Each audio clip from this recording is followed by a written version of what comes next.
What's going on, everybody? Thank you for jumping into another edition of Cutting the Red Tape. Appreciate you guys joining me. Got another special guest in the building today. Before we jump into that, please do me a favor, like, share, and subscribe to this channel. If you like what we're doing, if you like the content that we're putting out there, please do me a favor, like, share, and definitely subscribe. So without further ado, I will let my guest introduce herself and we will go from there. Go ahead. Hello, my name is Sonia Carrasco. I am an Army veteran, served for 4 years. Currently, I am working at Arizona State University out of the Pat Tillman Veteran Center as a student success advocate. Basically, I support incoming veterans that are transitioning from the military into higher ed, as well as dependents and military-connected students. Fantastic. So tell us a little bit about your upbringing and why you decided to join the military. So I grew up in Phoenix, Arizona, South Phoenix, like the more rural part, or the not so suburban side, pretty much. Well, South Right. Phoenix, none of it is rich. Yeah, I grew up in a pretty poor neighborhood, South Phoenix, raised by my mother, single mother, first generation here in the U.S. I was born here, but my mother migrated here from Mexico.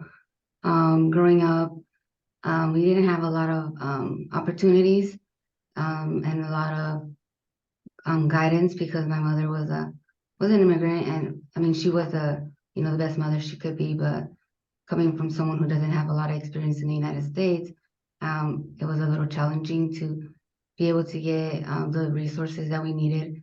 So growing up, I kind of had that in the back of my head, and I knew that as an adult, I didn't want to struggle to make ends meet, and I knew that education was really important for that, or to accomplish that goal. So I decided to join the military, to go to school and to serve my country. I wanted to do something bigger than myself, and I decided that that would be, a way to do both in one way by joining the military, pretty much. So I joined the military for 4 years. I wasn't sure if I was going to stay long term, but after serving for those 4 years, I decided that I wanted to actually pursue my education. So I decided to get out and start at Arizona State University.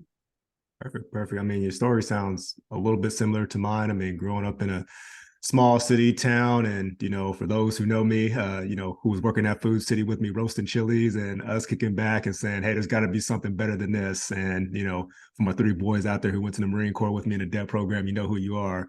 But same thing. Grew up in a very not very, but definitely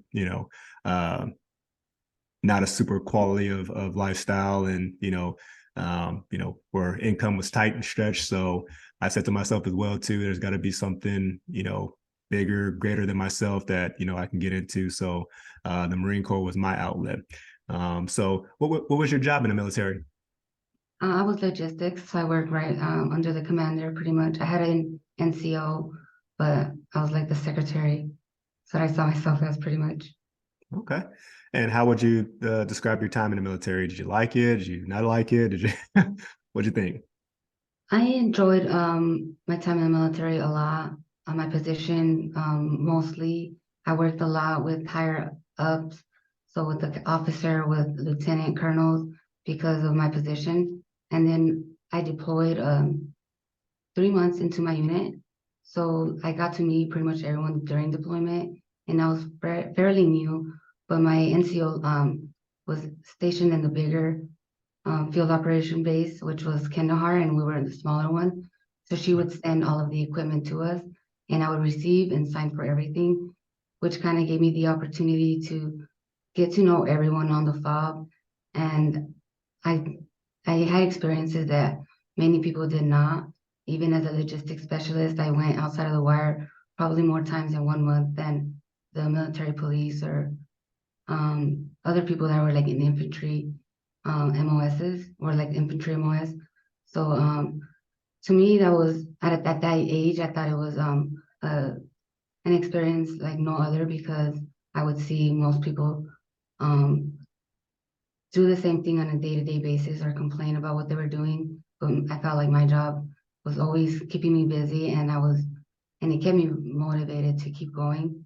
And even though we were in like a war zone, I knew that my job was really important. So that was always like, it was in the back of my head, but it wasn't like a priority. My priority was pretty much get the mission done because there's someone out there that's gonna need this equipment.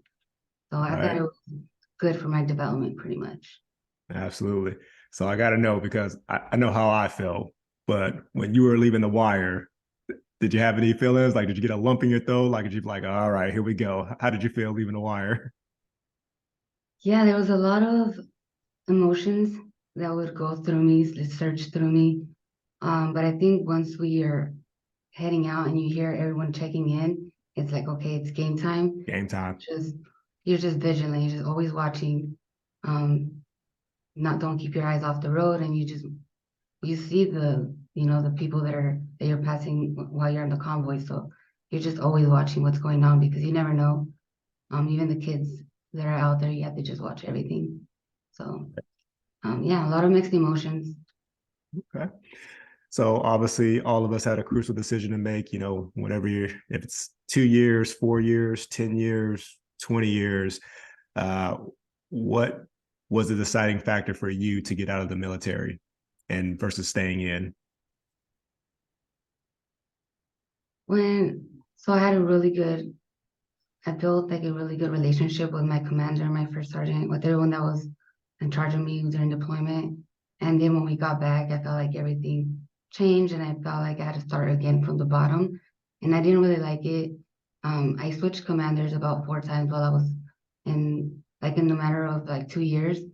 And so I switched from the one when I first got to my unit, then I deployed with the new one. That's the one that I really got to know.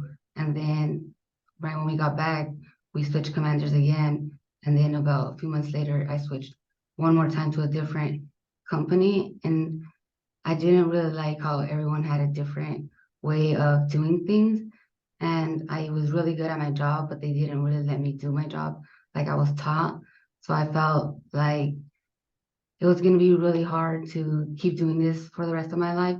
And I decided that it was just, it wasn't what I was looking for in the military. So that's what pretty much made me decide I wanted to get out. Yeah, okay, okay. So now at that point, did you, kind of start jumping into, a role of helping veterans then, or did it take a while to kind of get into that position?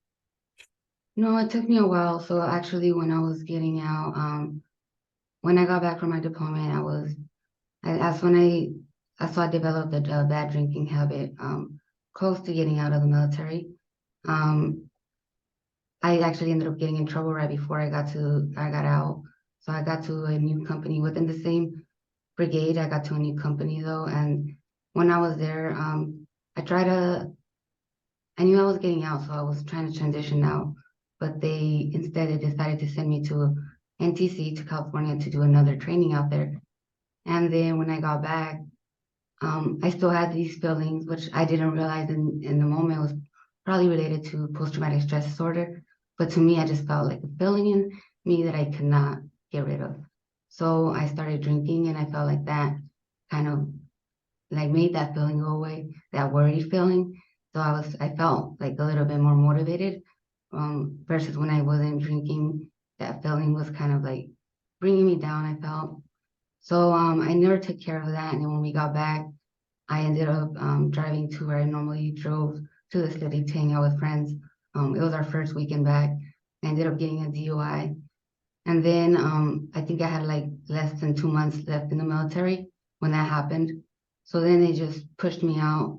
So when I came back home, the drinking continued, and then eventually so I got out in 2014 at the end in November, and in 2018 I ended up deciding to go to the doctor because I wanted to stop drinking. The drinking continued for those 4 or 3 years, and to the excess where I wanted to stop and I couldn't stop.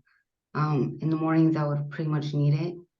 So I decided to go to a counselor so I can go get into a clinic, um, where I had to stay there. I can't remember what the name of the What?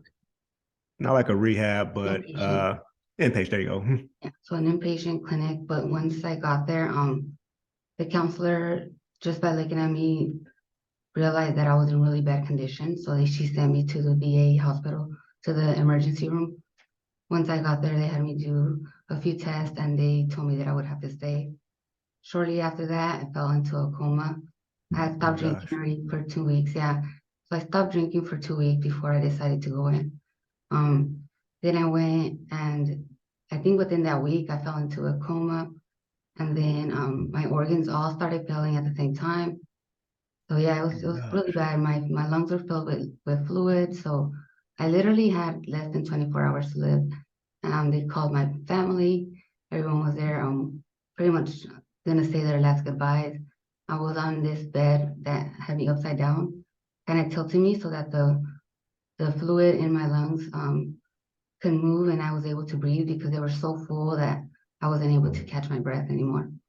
Oh my gosh. Yeah, it was a very traumatic Wow. experience, pretty much. After that, after I finally got out of that, I realized that a lot of people might be going through this. Well, I didn't realize it right in the moment. And when I got out of the coma, it was a bit, I didn't know what was going on. Then I was a bit embarrassed once I finally started recuperating because when I woke up, I couldn't talk, I couldn't move, I couldn't do anything else pretty much, Yeah. immobile. I had to use the board to communicate. So it was a long recovery. I had a trach put in me. That's why my voice is really low. So my voice was not always this low. Um, I have a lot of scars in my stomach where they had to would take out the fluid. So I was in the hospital for 6 months, a total of 6 months. And then when I got out, I had to go to rehab. I had got another DUI right before that, so that was my second DUI. So I went through a lot of trials and tribulations before I started helping veterans. Um, During that time when I was recuperating, I had to go to the VA to get counseling because that was part of my DUI and also part of my rehab. So when I was there, I noticed that there was a lot of other young veterans that were my age that were also struggling with addiction, and it was various addictions. It was from pills to a lot alcohol. Alcohol is the most common. It was even like harder drugs. So I realized that I wasn't alone and I wasn't as embarrassed anymore to because I was so young. I was only 25 when it happened. So I was kind of embarrassed, like I'm only 25 years old. Like you only hear about alcoholics that are 45 years old. So to me, that Right. was like, I don't, that's embarrassing. But once I got to this place, I realized that, everyone here pretty much has the same problem. And so I decided once I was done with all that, I went back to school because I was still in school when I was going through all this. I was doing pretty bad. I was failing classes, but I was still felt like if I had 4 classes, I'd pass two and fail two. So then I went back to school once I wasn't fully recuperated, but I was at least to the point where I could go back to school. Then I decided I was going to do social work, and I started working at the VA center, and I found that working there, I didn't feel like I was working. I didn't feel as anxious as I normally felt. So I realized that I wanted to work with veterans.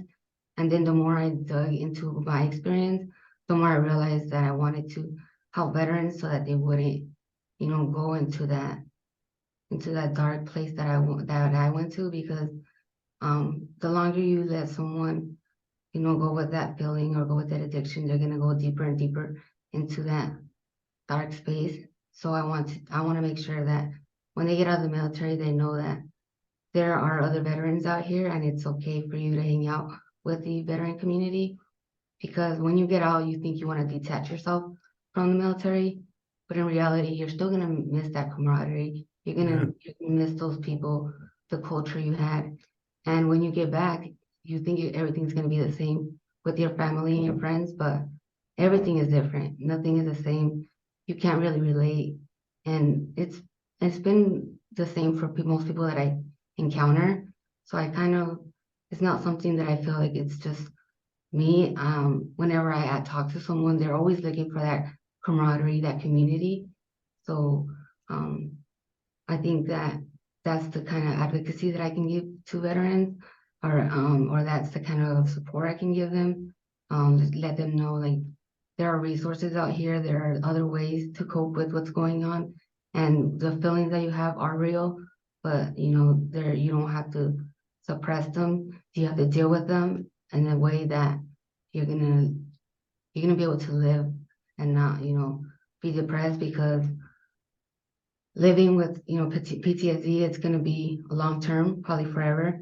But there are things that you can do so that it doesn't get triggered. And if it gets triggered, then you can step away from that situation and get back to that place where you were before. Right. I feel like there's in my mind that I'm hearing two things that you say right there. One, I feel like you're talking to a young self, like you're telling you, like, hey, here's the resources, here's things that you can do so you don't go down this dark road. And another thing I think that happens in the military that maybe we don't like to admit is, when we all start drinking and drinking a lot, we try to mask it as, hey, we're just socializing, like, hey, it's okay, like, everybody else is doing it, and you continue to do it, and you might, or you're already in maybe currently this dark path, and you're just drinking away, maybe things that are wrong, maybe dealing with civilian life, maybe missing the brother slash sisterhood, and you're masking it with oh, I'm just I'm having a good time, and when in actuality you're using it as a coping mechanism. um and unfortunately, man, that is a story. Like I cannot even fathom, somebody saying, hey, you need to go to the hospital, and then all of a sudden, like, you have a month to live or you're in a coma. That is wild. That is wild. Um, so obviously, making it through that, surviving that.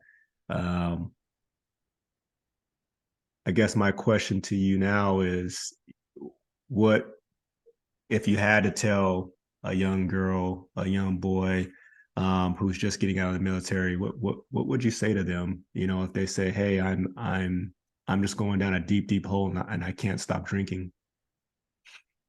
I would tell them, I would tell them to come talk to me, and we would find them like another battle buddy, if not myself, someone else, to kind of be there for them. I feel like they just need to keep their minds off of things that they don't want to think about, and that's when they normally go to drinking. So just find that another person that you can relate to that doesn't drink, because if they drink, then that's not going to work out. But like for example, if you're in higher education, find another person that you can do homework with, that you can work with. Like we have different programs here that you can get a job through. So find that battle buddy outside of the military so that you can achieve whatever you set out to do once you get out, because we all have goals when we get out. Sometimes we lose track of that. But I think if you have that support with or someone next to you, then you can accomplish what you set out to do. Absolutely, absolutely. So, uh, are you actually like volunteering with the VA, or is this something that you're doing through ASU? So I was originally going to school. I graduated back in May, this past May, and I was hired on full time. I was working with them through the work study program, the VA work study program. Um, and then after I graduated, I was offered a full-time position. So I am here full-time, but I was volunteering at this program called Trek for Vets, which is a really good, at least in my opinion, a good program for veterans that are transitioning out, because they're taken out to the wilderness to kind of cope with what's going on, and to allow themselves to um to accept what's going on, to accept themselves, and to know that you're no longer, that person that you once were. You're different, you're much more mature, and you just have to accept things for how they are. Um, Everything around you is going to be changing.